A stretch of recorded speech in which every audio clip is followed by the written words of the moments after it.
Who will not qualify for FNCS Grand Finals? There is a ton of big names on NA this season, and there is going to be a ton of big teams in the finals, but that also means there is going to be some teams that won't make the cut. So in today's video, I'm gonna be going over a bunch of different teams that are kind of like on the edge of qualifying or not, and I'm going to be giving my exact percent chance I think they have of being able to qualify for Grand Finals. Real quick before this video starts, I'm actually trying to hit 100,000 subscribers, and if you guys want to help me reach that goal, please just subscribe to the channel and turn on notifications. Use code KDog in the Fortnite item shop if you want to support me even more. Without further ado though, let's get straight into this video. All right, so I feel like I have to start off this video by going over one of the biggest new teams that came over from EU, and that is Mongrel and Mr. Savage. Now there is a lot of factors going against them for Mongrel and Mr. Savage, such as the fact that they have to start off in lower bracket, as well as the only finals experience that this team has is one singular Cash Cup finals lobby. They didn't make a single weekly FNCS finals. They missed out on qualification of 3 of the other duo Cash Cups. The only real practice this team has is recently they have been grinding a bunch of scrims. If you've been watching any of Mongrel or Mr. Savage's streams,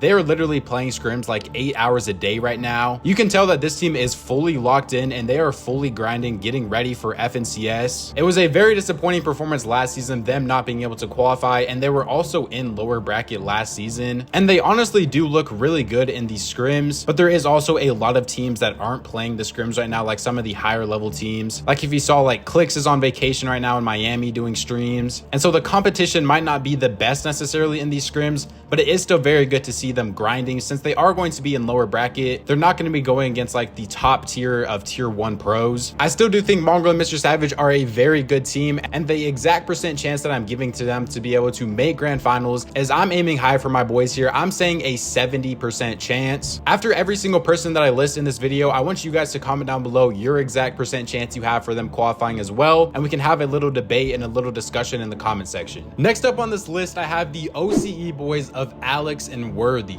Now Alex and Worthy are honestly a very hard team to grade because they did come over a little bit later into the season, but if you look at their placements for this season, they're also not the best. They were able to make one FNCS weekly finals lobby, but they placed 34th in it. It was mainly just a lot of off spawn struggles, and they were just getting dominated by Cease, to be honest. And then they were able to make one duo Cash Cup finals lobby, but they placed 16th in it. This team just really doesn't get that much respect off spawn right now, and it has been pretty rough for them so far coming over from OCE to NA now. This is still one of the best teams on OCE though, and they already have a LAN qualification spot, so it is a little bit dumb for any team to really contest them, because the only reason why they're even on NA this season is to get practice for the LAN event. Like this team 100% could have just stayed on OCE and probably won FNCS again, but they wanted to challenge themselves and they wanted to get the most amount of practice possible before LAN comes up in a couple of months. This team is also in lower bracket, but I feel like a lot of people are just kind of downplaying them because they came from OCE. If you watch any of their highlight videos on YouTube, this team is absolutely insane, and the potential that they have is still insane on NA. I'm going to have to give them a 60% chance to qualify for Grand Finals. That could be one of my more controversial takes of the video, but I'm very curious to hear what you guys have to say about that. The next team I have on this list might be a little bit of a surprising one, but I have seen a lot of people talking down on this team this season, and that is Acorn and Cold. Now Acorn and Cold obviously have that 788th place in round 3, putting them into lower bracket, and being like a top 3 team going into this season to going into lower bracket is very surprising. So I see where the doubters are coming from, but I want you guys to also remember this team has literally placed 2nd in duo Cash Cup finals,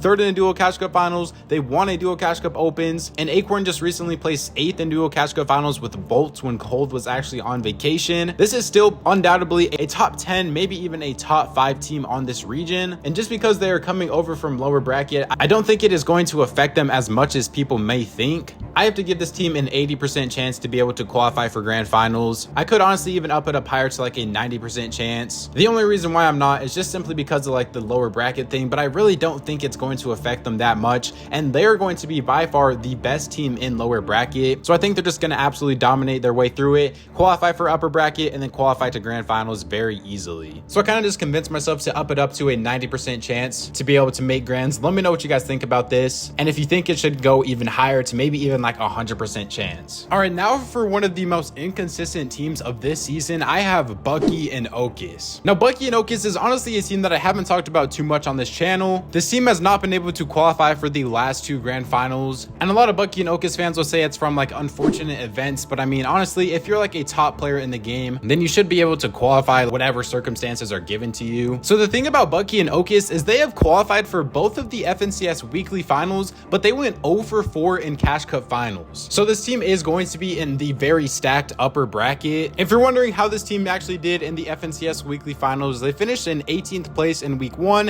and then in week 2 they almost finished in dead last, finishing in 48th place, but that is because they were contesting Batman Booga at Grim Gate. And if you look at the upper bracket drop map right now, they are still contesting Batman Booga as well as Vanillas and Convict, so it is going to be triple contested at Grim Gate on upper bracket. This is honestly one of the most 50-50 teams on the whole region because of the fact that it's really crazy that they were able to make both of the FNCS weekly finals but not qualifying for a single duo Cash Cup finals lobby is just kind of crazy. Honestly, it's really hard to grade this team, but they have been together so long now, and I can see that Bucky and Ocas really do want to be able to make that land event, so I no doubt know that they are going to have strategies to be able to do that, but I just don't think they're going to be able to get it done at Grim Gate. They were just getting absolutely destroyed by Batman Booga off spawn, and even if they're just splitting the POI, I think they need more loot than that to be able to place good. Batman Booga and Rapid are just a completely better team than them at this point, so I feel like if they want to be able to qualify for the LAN event or even just make grand finals in general, they're going to either have to switch drop spots or they're going to have to like ask Peterbot for some off spawn tips at Grim Gate, because whatever they're doing right now is just not working. As of right now, I'm going to have to give this team my lowest percentage. I'm going to give them around a 40% chance to qualify for grand finals. I would love to be proven wrong by this team because Bucky and Ocas are some of my favorite pros to watch. They're just in a very difficult situation, but I am still rooting for them and I hope they are able to do well. I wanted to save some of like the more obvious ones for last, like teams like Clicks and Vino. I saw some people talking about them like in my hot takes video, saying that they don't even think they're going to be able to make grand finals because they're just going to be in like the battle of high ground with Peterbot and other teams that are going for it as well. And let me just say, I don't agree with that at all. Clicks and Vino are some of the smartest players in the game and they know how to make grand finals, and if going for high ground isn't working for them in a couple of games, they're not just going to grief their whole tournament to be able to help their egos and prove that they're a better height team than someone like Peterbot. I think this team still has like a 99% chance to be able to qualify. I'm not going to give anybody a 100% chance because you really never know what could happen, but this team is definitely a 99% chance to qualify. One of by far the favorites on FNCS this season. It's looking like it could be Clicks' season to be able to win grands. Next team is Peterbot and Pollo. This is another 99% team very easily for me. Won week 2 of FNCS finals, have placed top 5 multiple times in the Cash Cup finals. This team was honestly struggling a lot during the pre-Nitro nerf, but after the Nitro got nerfed and it was more of a skillful meta, they have just been placing a lot better. For my final one though, it is another team that is very difficult to predict. It is Kanata and Cooper. At the beginning of the season, when Kanata was playing the duo Cash Cups with Skittles, when Cooper was still like on vacation, Kanata was just absolutely dominating every single game because they had the bow and they had the infinite ammo coin. This is the other LAN event qualifier team, so this team is going to be uncontested at the infinite ammo coin. But the thing about that POI is it is by far the worst coin on the map. Most of the time this team doesn't even pick up the coin because it reveals their position, and having infinite ammo and competitive really isn't as overpowered as a lot of people thought it was going to be. Their last 2 placements have been good though. They've gotten 4th place in the duo Cash Cup finals as well as 4th place in FNCS week 2 finals.